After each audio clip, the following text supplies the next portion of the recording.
नमस्कार, मैं डॉक्टर शिशिर उपाध्याय, आपका बहुत बहुत स्वागत है हमारी खास पेशकश एशियन स्पेशल में। एशियन में आज बात वक्फ संशोधन विधेयक को लेकर मचे संघर्ष की है। दरअसल संसद में पेश होने वाले वक्फ बिल को लेकर सरकार का कहना है कि संशोधन बिल से वक्फ संपत्ति को रेगुलेट करना और ऐसी संपत्ति से संबंधित जमात को अधिकार देने का अधिकार मिलेगा। उधर विपक्षी दल ने इस विधेयक में प्रस्तावित संशोधनों को मुस्लिम समुदाय के धार्मिक अधिकारों का उल्लंघन बताया।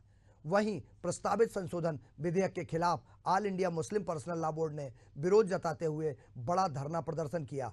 बोर्ड ने बिल वापस नहीं लेने पर बड़ा आंदोलन किए जाने की चेतावनी भी दी है। तो आइए शुरू करते हैं वक्फ की लड़ाई सड़क पर आई।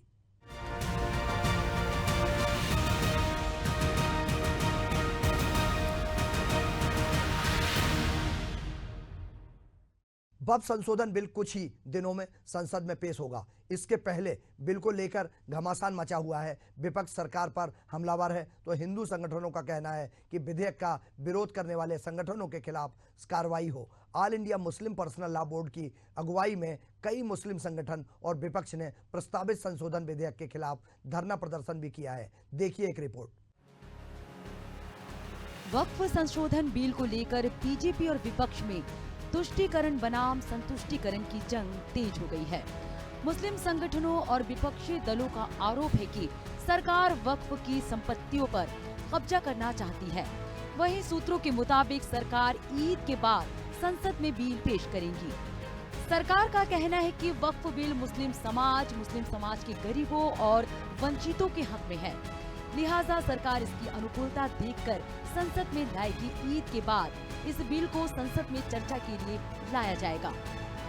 बता दें कि वक्फ संशोधन विधेयक को लेकर सियासत भी तेज है। विपक्ष इसको लेकर सरकार पर हमलावर है। साथ ही कई संगठनों ने भी इसके खिलाफ मोर्चा खोल रखा है। All India Muslim personal law board ने विधेयक के खिलाफ दिल्ली में विरोध प्रदर्शन और धरना आयोजित किया।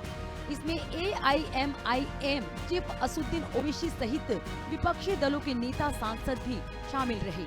All India Muslim personal law board ने कहा कि अगर इस बिल को अभी वापस नहीं लिया जाता है तो all India Muslim personal law board के नेतृत्व में पूरे देश के मुसलमान हर कुर्बानी देने को तैयार है जो देश उससे मांगेगा। शिया धर्म गुरु मौलाना कल्बे जवाद ने वक्फ के खिलाफ बोर्ड की पूरे देश को शाहीन बाग बनाने की धमकी पर कहा, शाहीन बाग में क्या हुआ था? वहाँ क्या कोई कत्लेआम हुआ था? धरना हुआ था और धरना कोई भी कर सकता है। नहीं, शाहीन बाग में क्या हुआ था? धरना हुआ था। शाहीन बाग कत्लेआम हो गया था और मार डाला सबको। वहाँ धरना हुआ था। धरना तो कोई भी कर सकता है। जब गांधी जी ने धरना किया तो हम नहीं कर सकते? नेहरू जी ने धरना किया, हम नहीं कर सकते? तो जो जिस तरह गांधी जी ने आंदोलन चलाया था वो उसी तरह से आंदोलन हमने चलाया। वहीं उन्होंने जेपीसी के अध्यक्ष जगदम्बिका पाल पर निशाना साधते हुए कहा कि ये पहले कांग्रेसी थे, अब भाजपा को नुकसान पहुंचाने के लिए पार्टी में आए हैं। जगदम्बिका पाल पुराने कांग्रेसी हैं। वो भ्रमित कर रहा है। ये पहले कांग्रेसी थे। ये बीजेपी को नुकसान पहुंचाने के लिए अंदर घुसे हैं। जगदम्बिका पाल पुराना कांग्रेसी है। ये बीजेपी को बर्बाद करने के लिए घुसा है अंदर। इसी तरह विरोध प्रदर्शन में पहुंचे AIMIM सांसद असुद्दीन ओवैसी ने कहा कि हमारा काम विरोध करना है क्योंकि ये बिल असंवैधानिक है। ओवैसी ने कहा कि ये बिल वक्फ की जायदाद को बचाने के लिए नहीं है बल्कि वक्फ की जायदादों को खत्म करने के लिए है। उन्होंने कहा कि इनकी नीयत खराब है। ये चाहते हैं कि दो समुदायों में दूरियां बढ़े। उन्होंने चंद्रबाबू नायडू, चिराग पासवान और नीतीश कुमार को भी बिल का समर्थन नहीं करने की सलाह देते हुए चेतावनी दी कि अगर वे इसका समर्थन करते हैं तो जब तक दुनिया है तब तक भारत के मुसलमान ये बात याद रखेंगे। उन्होंने कहा कि याद रहे कि जब तक दुनिया कायम रहेगी और इस नाजुक वक्त में इस बिल की तायद करेंगे तो आपको मुसलमान कभी माफ नहीं करेंगे। हमारा काम विरोध करना है क्योंकि ये अनकॉन्स्टिट्यूशनल है।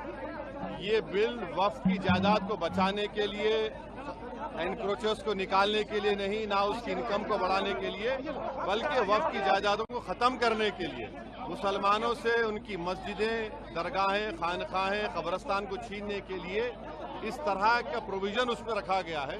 तो इनकी नीयत खराब है और ये चाहते हैं कि देश में और दूरियां बढ़े दो बड़े समुदायों में।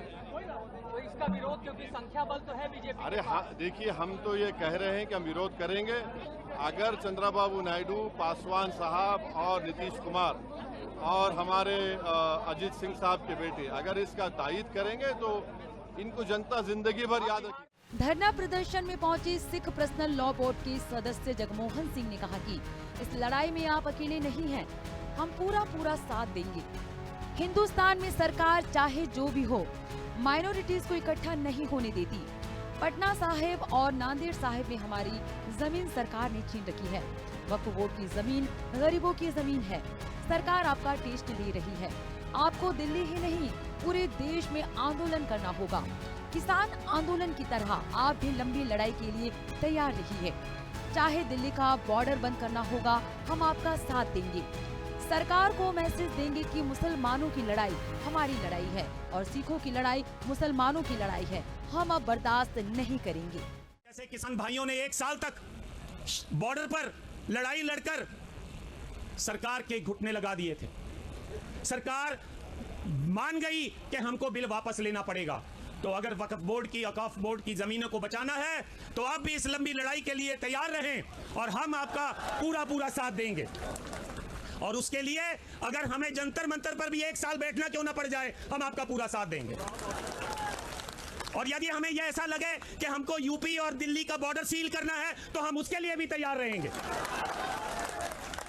ये रीजनल लड़ाई नहीं है, ये धार्मिक लड़ाई है और धार्मिक लड़ाई धार्मिक जज्बे से ही लड़ी जा सकती है। तो आओ, हम आपका पूरा साथ देंगे।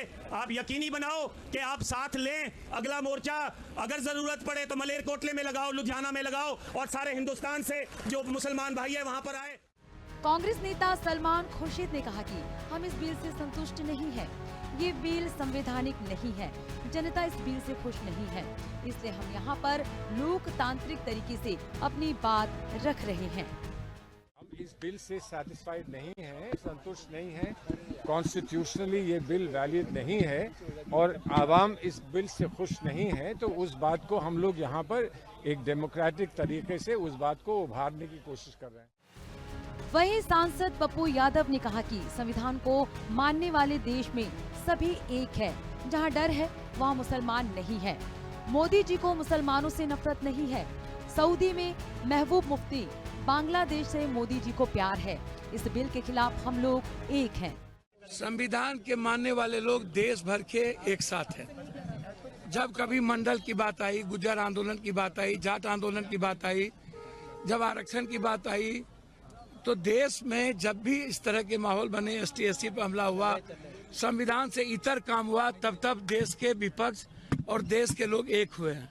आज यदि आप किसी लिंग पर, भाषा पर हमला करोगे, आप किसी जाति, वर्ग, धर्म, मजहब की आजादी पर हमला करोगे, न्याय व्यवस्था को ध्यान नहीं दोगे, तो हम सब लोग संविधान को बचाने आए। संविधान लोकतांत्रिक प्रक्रिया से चले और सिर्फ सियासत और राजनीति के लिए कोई मुद्दा ना हो, सिर्फ चुनाव के लिए मुद्दा ना बने। अरब जाते हो तो आप मुसलमान की बात करते हो, गल्फ जाते हो तो आप उनकी बात करते हो, बांग्लादेश में माफी मांगते हो, साथ के साथ खड़े रह जाते हो। आप बांग्लादेश के शेख हसीना से मोहब्बत करते हो, यहाँ आप हर बातों में राजनीति करते हो।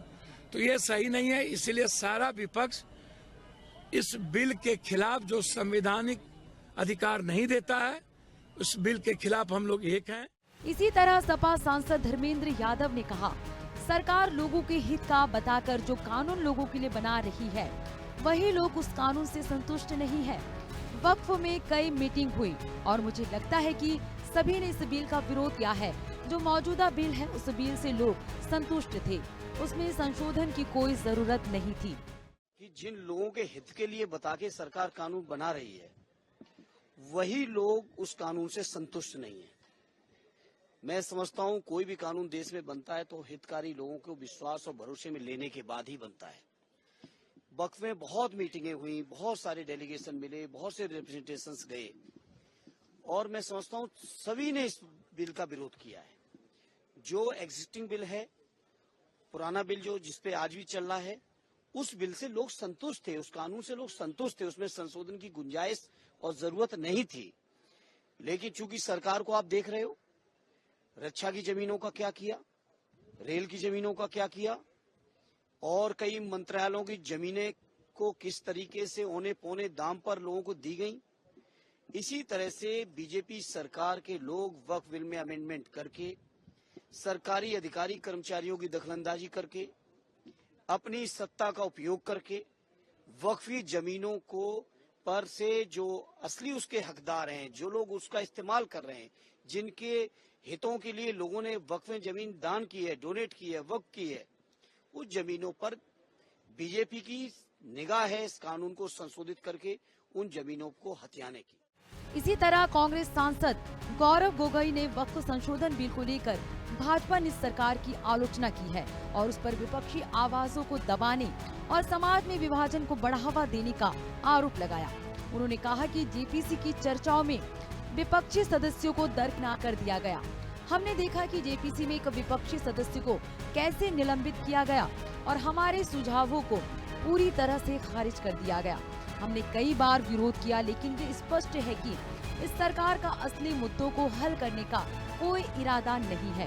उनका एकमात्र लक्ष्य समाज में नफरत पैदा करना है। इस प्रकार से जेपीसी में सारे विरोधी दलों को कभी निलंबित किया गया, एक सदस्य को, कभी हमारे सुझाव को नकारा गया।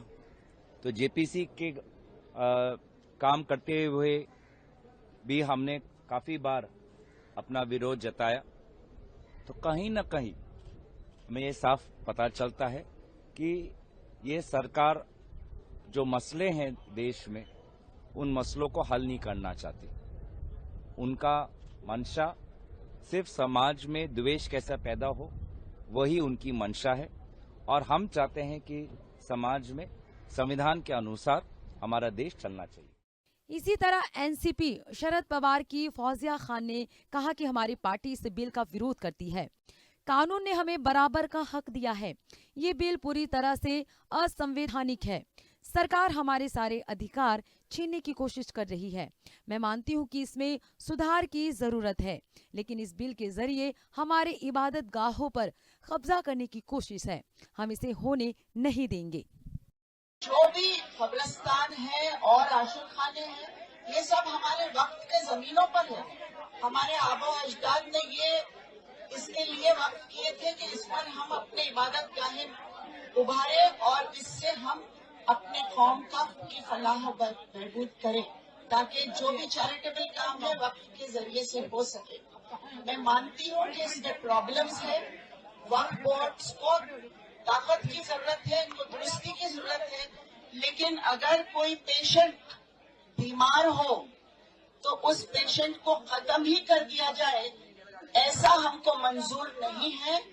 अभी तक और भी बहुत सारे अमेंडमेंट्स आए हैं, लेकिन इस बार वक्फ बोर्ड को पूरी तरह खत्म करके हमारे इबादत गाहों पर कब्जा करने की जो साजिश है वो हमें मंजूर नहीं है। हम ये कभी होने नहीं देंगे। धरना प्रदर्शन के दौरान मेरठ के 3 निवासी धरना स्थल पर पहुंचे और उन्होंने जय श्री राम के नारे लगाए। उन्होंने वक्फ बोर्ड को खत्म करने की भी मांग की। एक व्यक्ति ने कहा, हमारी एकमात्र मांग ये है कि धर्मनिरपेक्ष देश में वक्फ बोर्ड में संशोधन किया जा रहा है, जहां ऐसा बोर्ड होना ही नहीं चाहिए। सरकार द्वारा उठाया गया एक आवश्यक कदम है। हालांकि ये विरोध और नारे लगाए जा रहे हैं। मैंने खुद आकर देखा, हम शांतिपूर्वक बातचीत करने को तैयार हैं, लेकिन वे नारा ए तकबीर का नारा लगा रहे हैं या ऐसे नारे क्यों लगाए जा रहे हैं, ये एक मुद्दा है। दूसरा मुद्दा ये है कि सरकार इसमें संशोधन करती है या इसे रद्द भी करती है, लेकिन एक और शाहीन बाग बनाने की इस कोशिश को अनुमति नहीं दी जा सकती। हनुमान चालीसा भी पढ़ूंगा, क्यों नहीं पढ़ूंगा, विरोध करूंगा। सरकार का विरोध कर रहे हैं, हम भी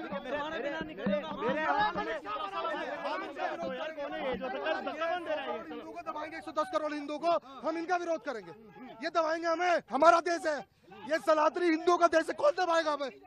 जान दे देंगे। लेकिन जैसे ये कह रहे थे ना, जैसे इन्होंने कहा था हम मर जाएंगे कट जाएंगे, तो आज हम मरने कट रहा है, हम मरने कट रहा है। हम देखेंगे कौन मारेगा हमें इस देश के अंदर। हमारे हाँ पढ़ेंगे, हनुमान चालीसा पढ़ेंगे। देखिए हम बहुत हिम्मत करके यहाँ आए हैं, ये लाखों है, अकेला खड़ा हूँ मेरठ से आके, क्रांति भूमि से आया हूँ। मर जाऊंगा लेकिन इस कानून को रद्द करा के मानूंगा, मांग करूंगा।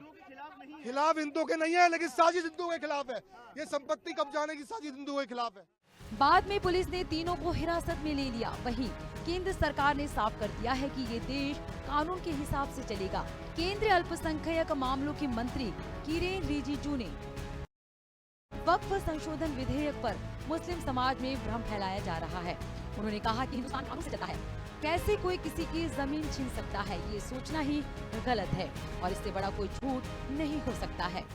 मोदी जी और हम सब मुसलमानों का भला के लिए जो भी वक्फ अमेंडमेंट बिल के माध्यम से करना चाहते हैं, वो जेपीसी में इसका बहुत विस्तृत चर्चा भी हुई और जेपीसी से पारित करने का बाद सरकार के पास आए और कोई ऐसा कदम नहीं उठाना जा रहा है जिससे मुसलमानों को नुकसान हो। सारे मुस्लिम समुदाय के साथ साथ पूरा हिंदुस्तानियों को मैं कहना चाहता हूं कि हम भाईचारा और आपस में मिल करके मोहब्बत के साथ जैसे एक देश के नागरिक होने के नाते हम एक साथ रहे और अफवाहें पे ना जाए।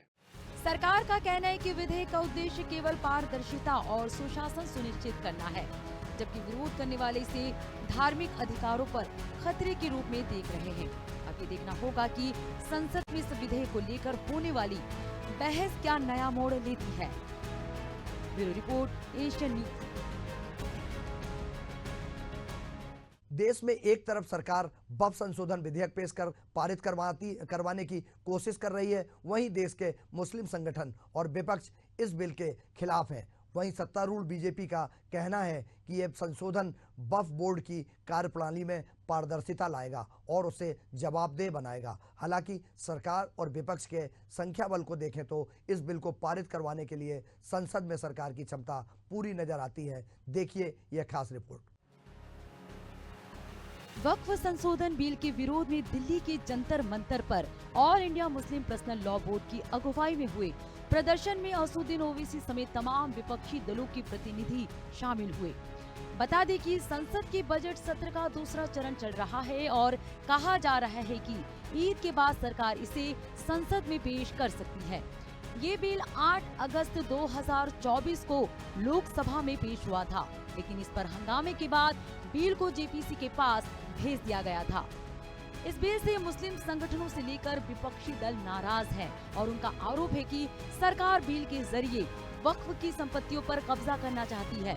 सरकार का मानना है कि वक्फ संशोधन बिल से वक्फ संपत्तियों को रेगुलेट करने और ऐसी संपत्तियों से संबंधित विवादों को निपटाने का अधिकार मिलेगा। साथ ही सरकार का मत है कि बिल के जरिए वक्फ की संपत्ति का बेहतर इस्तेमाल हो सकेगा और मुस्लिम महिलाओं को भी मदद मिल पाएगी। बीजेपी सांसद जगदम्बिका पाल की अध्यक्षता वाली जेपीसी ने इस साल 27 जनवरी को बीजेपी और उसके सहयोगियों की ओर से बिल के लिए प्रस्तावित 14 संशोधनों को मंजूरी दी, जबकि विपक्षी ओर से प्रस्तावित 44 संशोधनों को खारिज कर दिया। वक्फ बिल को लेकर मुख्य रूप से मुस्लिम संगठनों और विपक्ष की 4 प्रमुख आपत्तियां हैं। पहला, वक्फ की किसी संपत्ति विवाद पर अब फैसले के खिलाफ हाई कोर्ट जा सकते हैं। हालांकि पहले वक्फ ट्रिब्यूनल का फैसला ही आखिरी माना जाता था। दूसरा, अब दान के बिना किसी संपत्ति पर वक्फ अपना अधिकार नहीं जता सकता, लेकिन इससे पहले दावे के साथ ही कोई भी संपत्ति वक्फ का अधिकार हो जाती थी। तीसरी आपत्ति है कि वक्फ बोर्ड में महिला और अन्य धर्म से 2 सदस्य होने चाहिए, लेकिन पहले बोर्ड में महिला और अन्य धर्म के सदस्य नहीं होते थे। चौथी आपत्ति ये है कि कलेक्टर वक्फ की संपत्ति का सर्वेक्षण कर सकेगा और उसे संपत्ति का निर्धारण करने का अधिकार दिया गया है। बिल में कलेक्टर के पास सरकारी संपत्ति को गलत तरीके से वक्फ की संपत्ति घोषित करने की जांच का अधिकार होगा। हालांकि इसे लेकर जेपीसी ने सिफारिश की थी कि कलेक्टर से बड़े रैंक के किसी अधिकारी को इस काम में लगाया जाए, जिसे राज्य सरकार नामित करेगी।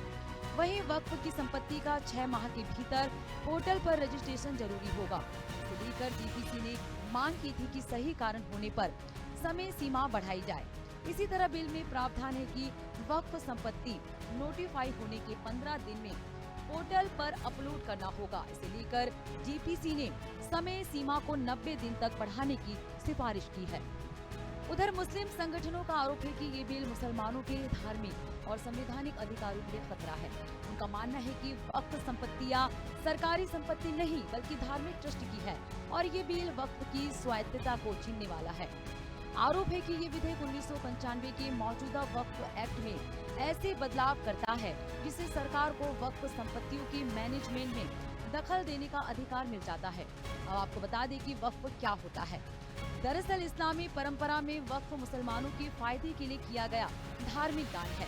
ऐसी संपत्तियों को बेचा या किसी अन्य उद्देश्य के लिए इस्तेमाल नहीं किया जा सकता है और न ही उन्हें विरासत में हासिल किया जा सकता है, बल्कि वे हमेशा अल्लाह के मार्ग पर समर्पित रहते हैं। वक्फ की गई संपत्ति पर दोबारा दावा नहीं किया जा सकता। देश में इनमें से बड़ी तादाद में संपत्तियों का इस्तेमाल मस्जिदों, मदरसों और कब्रिस्तानों के लिए किया जाता है और कई अन्य संपत्ति खाली पड़ी है या उन पर अतिक्रमण हो चुका है। फिलहाल ये सारी वक्फ संपत्तियां वक्फ एक्ट 1995 के अधीन है, जो उनके मैनेजमेंट और प्रशासन के लिए राज्य स्तरीय बोर्डों के गठन को अनिवार्य बनाता है।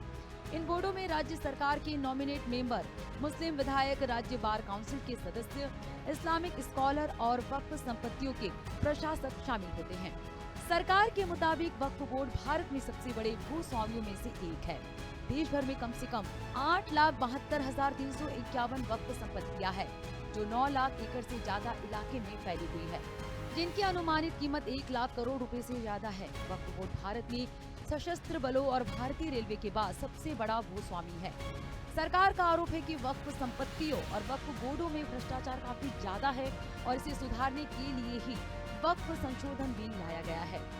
बिल के पेश होने की स्थिति में संसद में मेंबर गेम पर नजर डाले तो विधायक पारित कराना सरकार के लिए चुनौतीपूर्ण नहीं रहने वाला, क्योंकि बिल पहले ही जेपीसी से होकर आ रहा है। वहीं 542 सदस्यों वाली लोकसभा में सरकार के पास पर्याप्त बहुमत है और ध्वनिमत के अलावा अगर बिल पर वोटिंग यानी डिवीजन भी कराई जाती है तो सदन से ये बिल आसानी से पारित हो जाएगा। लोकसभा में फिलहाल एनडीए के पास 293 सांसद है, जिनमें बीजेपी के 240 सदस्य शामिल है। वहीं कांग्रेस के 99 सांसदों के साथ आईएनडीआई ब्लॉक के पास 233 सांसद है। इसके अलावा कुछ सांसद निर्दलीय जीत कर आए हैं तो कुछ ऐसे हैं जो एनडीए और इंडिया ब्लॉक किसी का भी हिस्सा नहीं है।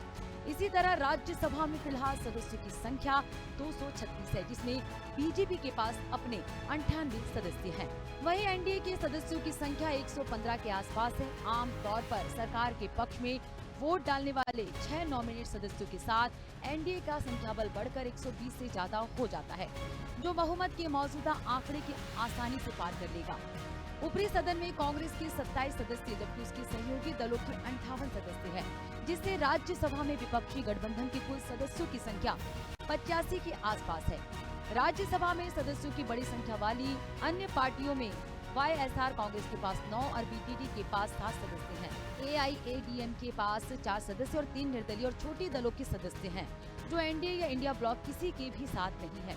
वही all India Muslim personal law board का कहना है कि संसद में बिल का विरोध करने के लिए एनडीए के प्रमुख घटक दल जेडीयू नेता नीतीश कुमार और टीडीपी सुप्रीमो चंद्रबाबू नायडू से एआईएनटीएलबी सदस्यों ने बात की है। इन नेताओं से अल्पसंख्यक अधिकारों की रक्षा के लिए सदन में विधेयक का विरोध करने की अपील की गई है।